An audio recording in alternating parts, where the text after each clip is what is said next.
Israeli বর্বরতার প্রতিবাদে class পরীক্ষা বর্জন করে রাজপথে শিক্ষার্থীরা। ঢাকায় মার্কিন দূতাবাসের সামনে বিক্ষোভ। একটা দিনে হাজারো শিশু এভাবে মরে যাচ্ছে, আমরা তার চোখে দেখতে পারি না। ইউনিসেফ কোথায়, ওআইসি কোথায়? একমাত্র দাবি ফিলিস্তিনবাসীর মুক্তি। If we stand like one person, all of us together, then inshallah it will be end very soon. Israeli পণ্য রাস্তায় ফেলে গণহত্যার প্রতিবাদ বিএনপির। জামায়াত ও এনসিপির বিক্ষোভ। নৃশংসতা বন্ধে বিশ্ববাসীকে সোচ্চার হওয়ার আহ্বান। ইসরায়েল মানবতা বিরোধী অপরাধের চূড়ান্ত সীমারেখা লঙ্ঘন করেছে। প্যালেস্টাইনে গণহত্যা বন্ধ করতে পদক্ষেপ গ্রহণ করতে হবে। নৃশংস গণহত্যাকে যেভাবে থামানোর দরকার ছিল, গোটা বিশ্ববাসী সেক্ষেত্রে ব্যর্থতার পরিচয় দিয়েছে। সকল ইসরায়েলি পণ্য আমরা বর্জন করব। দেখছিলেন প্রধান শিরোনাম। সন্ধ্যার সময় সঙ্গে আছি আমি জাফর সাদিক এবং আমি আলিশা ইসলাম। এবার অন্যান্য শীর্ষ সংবাদ। যুক্তরাষ্ট্রের শুল্ক পুনর্বিবেচনা চেয়ে ডোনাল্ড ট্রাম্পকে ডক্টর ইউনূসের চিঠি। 3 মাসের জন্য স্থগিত রাখার আহ্বান। মার্কিন পণ্য আমদানি বাড়াতে কাজ করার ঘোষণা। বিনিয়োগ সম্মেলনে নতুন উদ্যোক্তাদের জন্য সুখবর। 900 কোটি টাকার তহবিল গঠন। 50 দেশের 550 বিনিয়োগকারীর অংশগ্রহণ। চট্টগ্রামে লোক নিতে আগ্রহী কোরিয়ানরা। ডিসেম্বরে নির্বাচন ধরে রোডম্যাপ তৈরির প্রস্তুতি ইসির। শিগগিরই রাজনৈতিক দল সুশীল সমাজের সঙ্গে সংলাপ। কঠোর শাস্তির বিধান রেখে পরিবর্তন আসছে আচরণবিধিতে। স্বামীর আর চিকিৎসাও করতে পারতাছি না, ঠিক মতো খাওয়াইতেও পারতাছি না। টাকা বেশি 1 লাখ টাকা আনছে, টাকা আছে মাত্র 10,000। অভিযোগে জর্জরিত দেশের স্বাস্থ্য খাত। গ্রামে চিকিৎসা না পেয়ে ঢাকা এলেও মিলে না কাঙ্ক্ষিত সেবা। ভোগান্তির সঙ্গে বাড়ে খরচ। জনবল সংকটকে দুষছেন সংশ্লিষ্টরা। এবং পৃথিবীর সবচেয়ে বিপজ্জনক পর্বতে উড়ল বাংলাদেশের পতাকা। এভারেস্টের পর এবার প্রথম বাংলাদেশি হিসেবে নেপালের অন্নপূর্ণা 1 জয় করলেন বাবর আলী।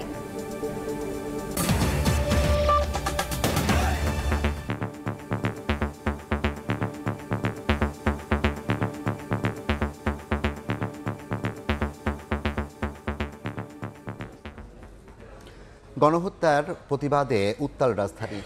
ইসরায়েলের বর্বরোচিত হামলার প্রতিবাদ জানাতে রাজপথে হাজার হাজার মানুষ। ক্লাস পরীক্ষা বাদ দিয়ে শিক্ষা প্রতিষ্ঠানের সামনে বিক্ষোভ করেন শিক্ষার্থীরা। গাজায় ইসরায়েলি নৃশংসতার প্রতিবাদে ফিলিস্তিনিদের ডাকা বিশ্বব্যাপী অবরোধের সমর্থনে নো ওয়ার্ক নো স্কুল কর্মসূচিতে স্বতঃস্ফূর্ত সাড়া দিয়েছে বাংলাদেশ।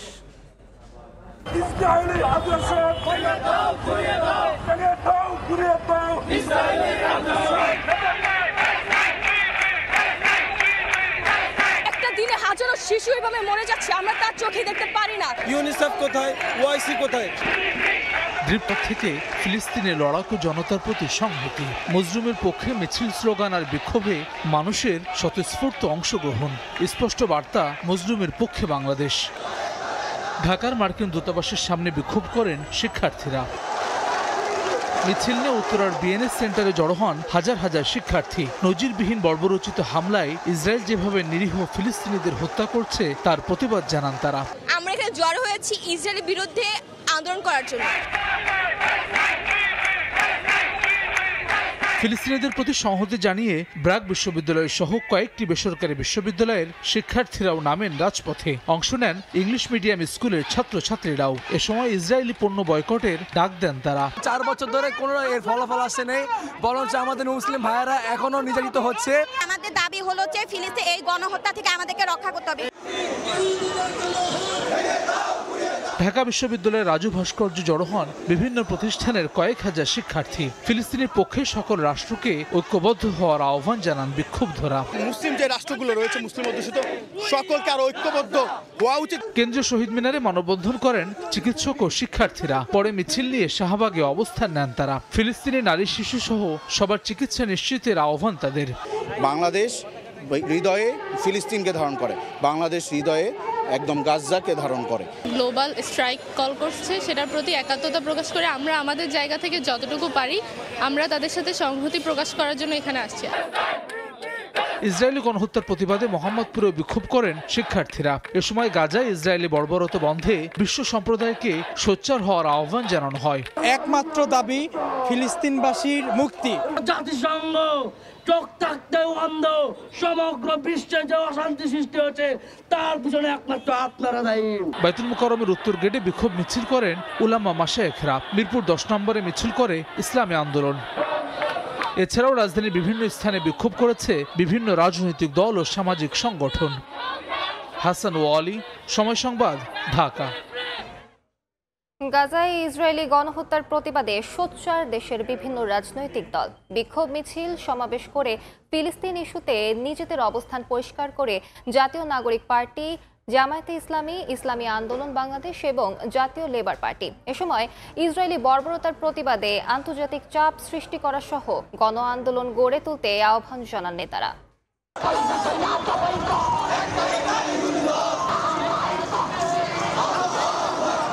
হাতে ফিলিস্তিনের পতাকা, মুখে মানবতা বিরোধী হত্যাকাণ্ডের বিরুদ্ধে স্লোগান।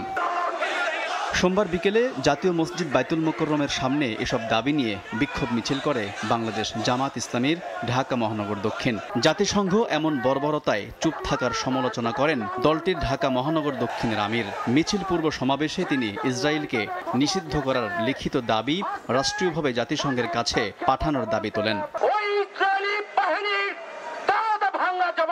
জন্য যেভাবে ঐক্যবদ্ধ কর্মসূচি নিয়ে মাঠে নামার কথা ছিল, আজকে মুসলিম উম্মার প্রতিটি রস ব্যর্থতার পরিচয় দিয়েছে। এদিকে শাহবাগে নিজেদের কর্মসূচি পালন করে জাতীয় নাগরিক কমিটি। এ সময় বিগত সরকারের আমলে ইসরায়েলের সঙ্গে গোপন অস্ত্র চুক্তি সামনে এনে আন্তর্জাতিক আদালতে ইসরায়েলি প্রধানমন্ত্রী নেতানিয়াহুর বিরুদ্ধে মানবতা বিরোধী অপরাধে মামলা করতে বাংলাদেশ সরকারকে আহ্বান জানায় দলটি। তারা প্যালেস্টাইনে জন্ম নিয়েছে এবং তারা সেখানকার অধিবাসী এবং বসবাসকারী। এই অপরাধে তাদেরকে পৃথিবী থেকে নিশ্চিহ্ন করে ফেলার যে প্রক্রিয়া চলছে সেটার প্রতি আমাদের ঘৃণা। ইসরায়েল এখনো পর্যন্ত উপনিবেশবাদী মানসিকতা লালন করে একটি জনগোষ্ঠীকে এথনিক ক্লিনজিংয়ের মধ্য দিয়ে নিশ্চিহ্ন করবার পায় তারা খুঁজে বেড়াচ্ছে। এর বাইরেও পাসপোর্টে অ্যাকসেপ্ট ইসরায়েল পুনর্বহাল এবং ফিলিস্তিনে ইসরায়েলি গণহত্যা বন্ধে জাতিসংঘ আন্তর্জাতিক মানবাধিকার সংস্থাগুলোর কার্যকর ব্যবস্থা নেওয়ার দাবি তোলে ইসলামী আন্দোলন বাংলাদেশ। রাজধানীর মিরপুর 10-এ গোল চত্বরে গাজায় ইসরায়েলি গণহত্যা বন্ধের দাবিতে বিক্ষোভ মিছিল পূর্ব সমাবেশে এসব কথা বলেন বক্তারা। পাসপোর্টে আবার অ্যাকসেপ্ট ইসরায়েল আপনি আবার বলবৎ করুন। একই দাবি নিয়ে বাংলাদেশ লেবার পার্টিও বাইতুল মোকাররমের উত্তর গেটে নিজেদের অবস্থান কর্মসূচি পালন করে। আলতাফ হুসাইন, সময় সংবাদ, ঢাকা। এদিকে ইসরায়েলি বর্বরতার প্রতিবাদে জেলায় জেলায় বিক্ষোভ কর্মসূচি করেছেন হাজার হাজার মানুষ। মানববন্ধন, মিছিল সমাবেশ করে অবিলম্বে গণহত্যা বন্ধের দাবি জানান তারা।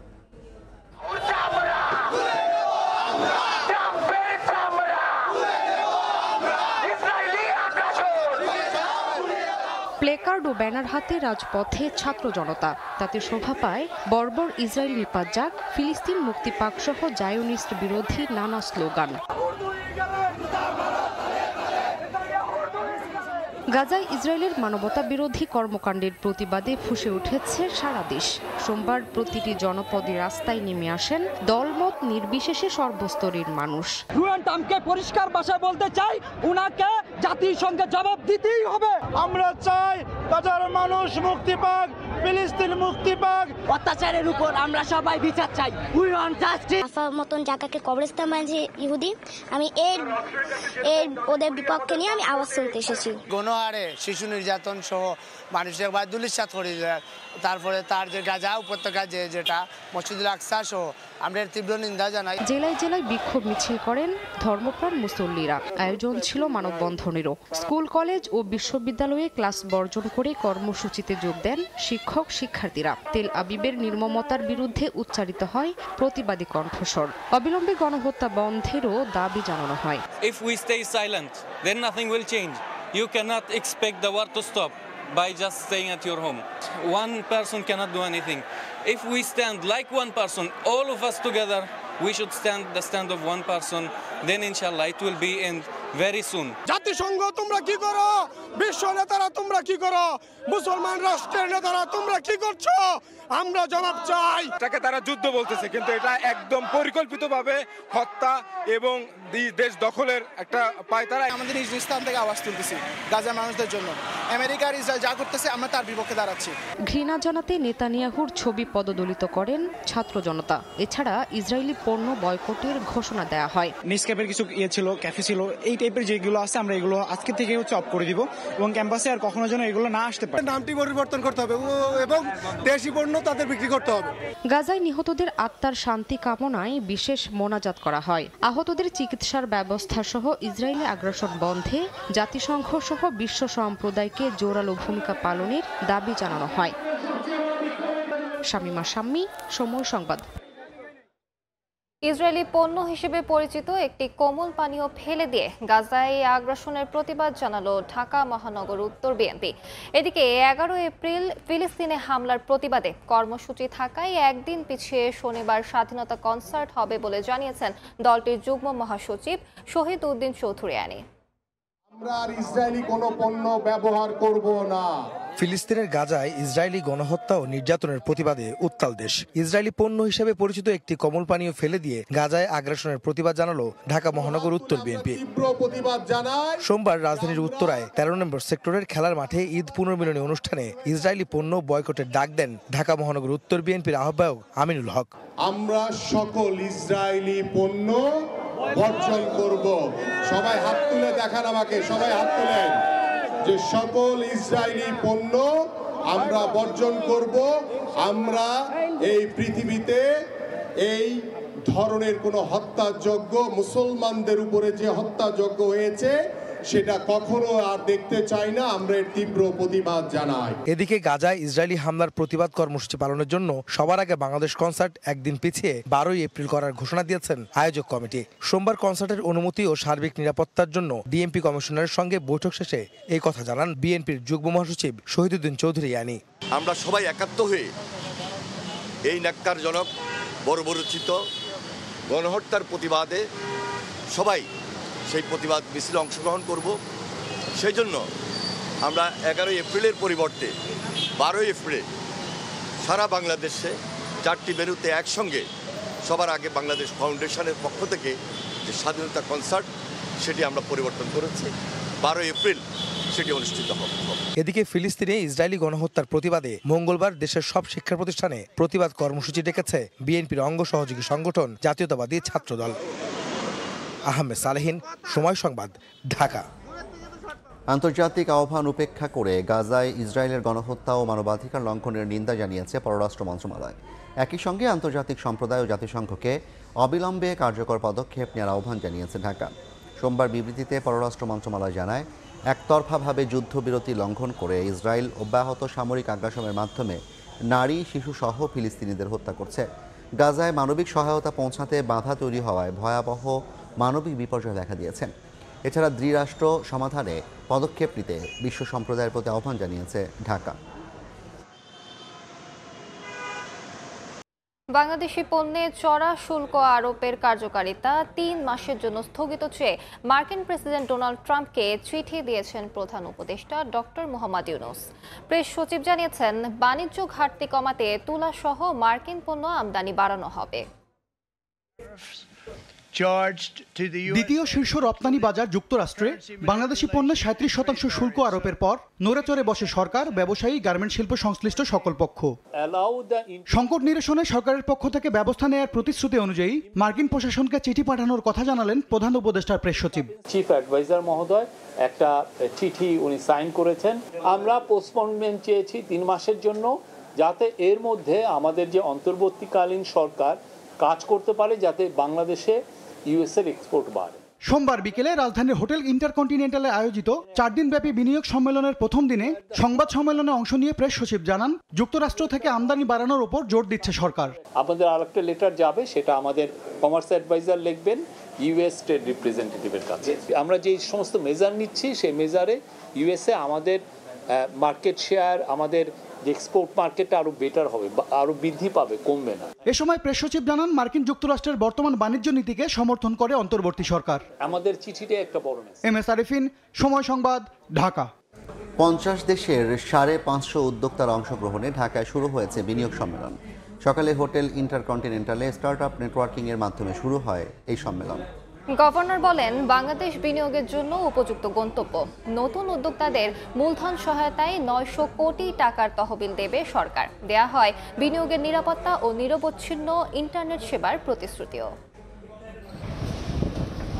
দারিদ্র্য বিমোচন করে অর্থনৈতিক প্রবৃদ্ধি অর্জনে প্রয়োজন কর্মসংস্থান, আর এজন্য দরকার দেশি বিদেশি বিনিয়োগ। যদিও গেল কয়েক বছর ধরে বাংলাদেশে জিডিপির অনুপাতে বেসরকারি খাতে বিনিয়োগ প্রায় স্থবির, 23 থেকে 24% আশেপাশে ঘোরাফেরা করছে। এমন বাস্তবতায় অন্তর্বর্তী সরকার বিদেশি বিনিয়োগ বাড়ানোর উদ্দেশ্যে ঢাকায় 4 দিনব্যাপী সম্মেলনের আয়োজন করেছে, যেখানে 50টি দেশে প্রায় 550 বিনিয়োগকারী অংশ নিচ্ছেন। সোমবার সকালে প্রথম দিনের শুরুর অধিবেশনে স্টার্টআপ নিয়ে আয়োজিত সেমিনারে গভর্নর উদ্যোক্তাদের জন্য নতুন তহবিলের সুখবর দেন। We'll be setting up a fund of about 800-900 crore that Bangladesh is open not only for trade but for investment and the return on investments and all those things that follows from that. এ সময় বিনিয়োগ উন্নয়ন কর্তৃপক্ষ বিডার নির্বাহী chairman জানান, দেশের startup প্রতিষ্ঠানগুলোকে সঙ্গে নিয়ে তিনি কাজ করতে আগ্রহী। The duty of government is genuinely to remove the hurdles for startup community so that they can excel, and we'll just be a partner to that excel journey. বিনিয়োগের জন্য তহবিল যেমন প্রয়োজন, তেমনি প্রয়োজন নিরবচ্ছিন্ন ইন্টারনেট সেবা। এ প্রসঙ্গে প্রধান উপদেষ্টার বিশেষ সহকারী জানান, ভবিষ্যতে যাতে কেউ ইন্টারনেট সেবা বন্ধ করতে না পারে সেই উদ্যোগ নেওয়া হচ্ছে। We are working very hard to make it, to confirm it that the future government also will not be able to shut internet. এ সময় তিনি জানান, চলতি মাসের মধ্যে কাজ শেষে মে মাসে ব্যক্তিগত তথ্য সুরক্ষা আইন চূড়ান্ত করা হবে। Has already taken a good focus. শুভ খান, সময় সংবাদ, ঢাকা। ডিসেম্বরে জাতীয় নির্বাচন ধরে রোডম্যাপ চূড়ান্ত করতে চায় নির্বাচন কমিশন। এজন্য শিগগিরই রাজনৈতিক দল, সুশীল সমাজ, নির্বাচন বিশেষজ্ঞ, গণমাধ্যম কর্মী সহ অংশীজনদের সঙ্গে সংলাপ করতে যাচ্ছে সাংবিধানিক প্রতিষ্ঠানটি। এবছর ডিসেম্বর থেকে আগামী বছরের জুনের মধ্যে নির্বাচন হবে। আমরা চাই আগামী নির্বাচনটি বাংলাদেশের ইতিহাসে সবচেয়ে অবাধ, সুষ্ঠু ও গ্রহণযোগ্য নির্বাচন হবে। প্রধান উপদেষ্টা ঘোষিত সময়সীমা অনুযায়ী চলতি বছরের ডিসেম্বর থেকে আগামী বছরের জুনের মধ্যে হবে ত্রয়োদশ সংসদ নির্বাচন। ডিসেম্বর ধরে এগোলে নির্বাচন কমিশনের হাতে আছে 8 মাস। এই সময়ের মধ্যে ভোট সংশ্লিষ্ট সব কাজ শেষ করার প্রস্তুতি নিচ্ছে ইসি। প্রাধিকার হিসেবেই আমরা এটা যথাসম্ভব শীঘ্রই এটা করব, কর্মপরিকল্পনা করব, যেটাকে আপনি ইংরেজিতে বলতে পারেন রোডম্যাপ। সব দলের অংশগ্রহণে অবাধ, সুষ্ঠু ও গ্রহণযোগ্য ভোট করতে শিগগিরই অংশীজনদের সঙ্গে আলাপে বসতে যাচ্ছে কমিশন। বিভিন্ন স্টেক হোল্ডার্স যারা আছেন, সুদীর্ঘজন, রাজনৈতিক দল, সাংবাদিক, আপনারা কবে কি কাঠামোতে কতজনাকে কিভাবে ডাকা হবে, এই বিষয়গুলো এখন সময়ের ব্যাপার। ভালো কিছু করতে গেলে তো অনেকে মতামত নেওয়াটাই উচিত, এবং আমরা একটা ভালো কিছু করতে চাচ্ছি এবং ভালো কিছু করার জন্য প্রতিশ্রুতিবদ্ধ। আগামী নির্বাচনে প্রবাসীদের ভোটাধিকার নিশ্চিতে আরপিওতে প্রক্সি পদ্ধতি অন্তর্ভুক্ত করার প্রস্তাব দেবে নির্বাচন কমিশন। বাবা মা, ভাই বোন, স্বামী স্ত্রী ছাড়াও ভাই বোনের সন্তানরা প্রবাসী ভোটারদের পক্ষে প্রক্সি ভোট দিতে পারবেন। এ পদ্ধতিতে সর্বোচ্চ 3টা ভোট দিতে পারবেন একজন। কাউসারা চৌধুরী, কুমু, সময় সংবাদ, ঢাকা। কঠোর শাস্তির বিধান রেখে রাজনৈতিক দল ও প্রার্থীর আচরণবিধিতে পরিবর্তন আনতে যাচ্ছে নির্বাচন কমিশন। দুপুরে রাজধানীর আগারগাঁওয়ে নির্বাচন ভবনে কমিশন সভা শেষে আনোয়ারুল ইসলাম সরকার জানান, প্রচারণায় সব প্রার্থীর সমান সুযোগ রাখার বিধান সংযুক্ত করা হচ্ছে। নির্বাচনী ব্যয় যথাসম্ভব ন্যূনতম রেখে এবং একটা সুশৃঙ্খল অবস্থায় নির্বাচনী প্রচারণা যাতে শৃঙ্খলার বিঘ্নিত না হয়, পারস্পরিক সৌহার্দ্যপূর্ণ অবস্থায় একবারে গ্রামীণ পর্যায়ে পর্যন্ত নিরবিচ্ছিন্নভাবে লেভেল প্লেয়িং ফিল্ড হিসাবে সব প্রার্থী সমভাবে প্রচারণা করতে পারে, সেই ধরনের একটা অ্যাটিটিউড নিয়ে আমরা আচরণ বিধিমালাটা করতে চাচ্ছি। সন্ধ্যার সময় আরও থাকছেন। অবশেষে কোচ ফুটবলার দ্বন্দ্ব নিরসন করতে পারল বাফুফে। পিটার বাটলারের অধীনেই কাল থেকে অনুশীলনে ফিরছেন বিদ্রোহী নারী খেলোয়াড়রা। দেশে চিকিৎসায় একমাত্র ভরসা হাতে গোনা কয়েকটি সরকারি মেডিকেল কলেজ হাসপাতাল। তবে গুরুতর অনেক রোগেরই চিকিৎসা হয় না ঢাকার বাইরে, তাই অনেকটা বাধ্য হয়ে সারা দেশ থেকেই রাজধানীতে ছুটে আসেন সেবা প্রত্যাশীরা। এতে ভোগান্তি যেমন বাড়ে তেমনি বাড়ে ব্যয়ও। বিশেষজ্ঞরা বলছেন, মফস্বলে চিকিৎসা ব্যবস্থার উন্নতি না হলে খরচ কমানো কঠিন। সেবা নিশ্চিতে স্বাস্থ্য খাতে একটি পূর্ণাঙ্গ পরিকল্পনা প্রণয়ন ও নজরদারি বাড়ানোর পরামর্শ দেবেন। বিশ্ব স্বাস্থ্য দিবসে দেশের স্বাস্থ্যসেবা নিয়ে রৌনক নিয়ন্ত্রণ রিপোর্ট। ক্যামেরায় ছিলেন মোহাম্মদ শাহিন। যতবার ওটি পরে অতবার টলি দেওয়ার নেই, অতবার 200 টাকা দেওয়া লাগে। ডাক্তারের টাকা ছাড়া কোনো ওষুধও দেয় না। পরে শিশুদের মারা গেছে। এটা এখন আর সরকারি হাসপাতাল নাই। টাকা ছাড়া নড়েন না কেউ। সরকারি হাসপাতালে এমন অভিযোগ নিত্যদিনের। হাসপাতালে সেবা নিতে হলে পড়তে হবে দালালের খপ্পরে, গুনতে হবে বাড়তি টাকা। তোমার স্বামীর আর চিকিৎসাও করতে পারতাছি না, ঠিক মতো খাওয়াইতেও পারতাছি না। 27 তারিখের মধ্যে 3টা ওটি ডাকছে আমাকে, দাঁড়া করে রাখি আমাকে ভাড়ায় দিছে।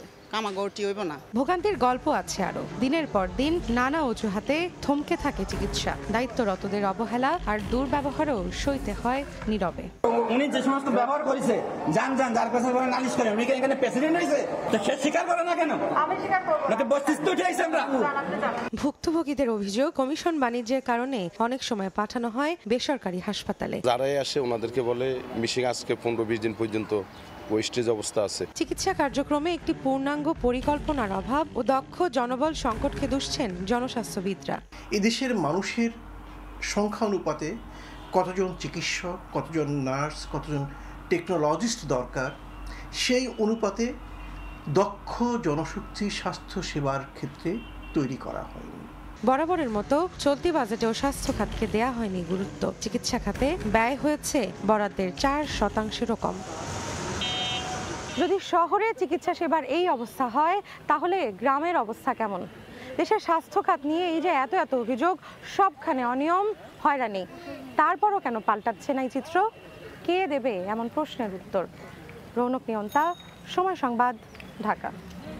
গ্রীষ্মের আগমনের আগেই ভারতের উত্তরাঞ্চলের 20টিরও বেশি শহরে তাপমাত্রা ছাড়িয়েছে 42 ডিগ্রি সেলসিয়াস। দিল্লিতে আরও অন্তত 3 দিন এই উচ্চ তাপমাত্রা বজায় থাকবে বলে জানিয়েছে আবহাওয়া দফতর। ভারতীয় সংবাদ মাধ্যম এনডিটিভি জানায়, দিল্লির পাশাপাশি এই দাবদাহ ছড়িয়ে পড়বে রাজস্থান, মধ্যপ্রদেশ, মহারাষ্ট্র, গুজরাট সহ বেশ কয়েকটি রাজ্যে। আবহাওয়া দফতর জানায়, দিল্লিতে বাতাসের গতিবেগ কমে যাওয়া এই গরমের বাড়ার জন্য অন্যতম একটি কারণ। এছাড়াও এপ্রিল, মে ও জুনে উত্তরপ্রদেশে তাপমাত্রা চরমে উঠতে পারে বলেও পূর্বাভাস দিয়েছেন তারা। অবশেষে কোচ ফুটবলার দ্বন্দ্ব নিরসন করতে পারল বাফুফে। পিটার বাটলারের অধীনেই কাল থেকে অনুশীলনে ফিরছেন বিদ্রোহী নারী খেলোয়াড়রা। বাটলারের বিরুদ্ধে নানা অভিযোগ তুলে গেল জানুয়ারিতে অনুশীলন বর্জন করেন 18 নারী ফুটবলার। সংবাদ সম্মেলনে অবসরের হুমকিও দেন সাবিনা, সঞ্জিদা সহ দেশের প্রথম সারির খেলোয়াড়রা। ব্রিটিশ কোচের পদত্যাগের দাবি জানান তারা। যদিও বাটলারকে বরখাস্ত না করে সে সময় বিষয়টি মীমাংসার চেষ্টা করে বাফুফে, তবে নিজেদের দাবিতেই অনড় ছিলেন বিদ্রোহী ফুটবলাররা। পরে বিদ্রোহ বর্জন করলেও সংযুক্ত আরব আমিরাত সফরে যাননি সাবিনারা। বিকল্প ফুটবলারদের নিয়ে ইউএই এর বিপক্ষে ম্যাচ খেলেছে বাংলাদেশ দল। এবার বাংলাদেশের অন্নপূর্ণা 1 জয়ের খবর। প্রথমবারের মতো পৃথিবীর সবচেয়ে বিপজ্জনক পর্বত অন্নপূর্ণা 1 এর শীর্ষে উঠল বাংলাদেশের পতাকা। সকালে প্রথম বাংলাদেশি হিসেবে এভারেস্ট জয়ী বাবর আলী এই পর্বতশৃঙ্গে পৌঁছান। বিষয়টি নিশ্চিত করেছেন অভিযানের ব্যবস্থাপক ফরহান জামান। বিশ্বের পর্বতারোহীদের মধ্যে সাইলেন্ট কিলার নামে পরিচিত অন্নপূর্ণা 1 প্রকৃতির আশীর্বাদই যেখানে টিকে থাকার একমাত্র সম্বল। পৃথিবীর সর্বোচ্চ শৃঙ্গ মাউন্ট এভারেস্টে যেখানে মৃত্যুর হার মাত্র 3.2%, সেখানে অন্নপূর্ণার প্রতিকূল পরিবেশে পর্বতারোহীদের মৃত্যুর হার 27%। সোমবার সকালে প্রথম বাংলাদেশি হিসেবে অন্নপূর্ণার শীর্ষে পৌঁছান নেশায় পাহাড়ি ও পেশায় চিকিৎসক বাবর আলী, যেখানে তার গাইড হিসেবে ছিলেন পূর্বা অ্যাঙ্গেল শেরপা। এই অভিযানের আয়োজকরা জানান, তিনি সোমবারই ক্যাম্প 2-এ নেমে আসার চেষ্টা করবেন। সেখান থেকে 8 এপ্রিল নামতে পারেন বেস ক্যাম্পে। এর আগে গত বছর প্রথম বাংলাদেশি হিসেবে একই অভিযানে বিশ্বের সর্বোচ্চ উচ্চতার শৃঙ্গ মাউন্ট এভারেস্ট এবং উচ্চতার দিকে চতুর্থ অবস্থানে থাকা লোৎসে পর্বত জয় করেন তিনি। চন্দ্রিমা চৌধুরী, সময় সংবাদ, ঢাকা। এই পর্যায়ে শীর্ষ সংবাদ জানিয়ে দিচ্ছি আরেকবার।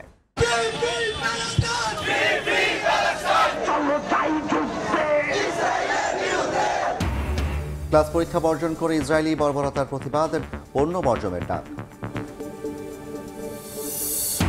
যুক্তরাষ্ট্রের শুল্ক পুনর্বিবেচনা চেয়ে ডোনাল্ড ট্রাম্পকে ডক্টর ইউনূসের চিঠি। 3 মাসের জন্য স্থগিত রাখার আহ্বান, মার্কিন পণ্য আমদানি বাড়াতে কাজ করার ঘোষণা। এবং বিনিয়োগ সম্মেলনে নতুন উদ্যোক্তাদের জন্য সুখবর, 900 কোটি টাকার তহবিল গঠন, 50 দেশের 550 বিনিয়োগকারীর অংশগ্রহণ। চট্টগ্রামে লগ্নিতে আগ্রহী কোরিয়ানরা।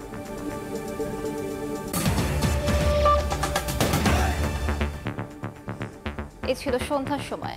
সঙ্গে থাকুন সময়ের।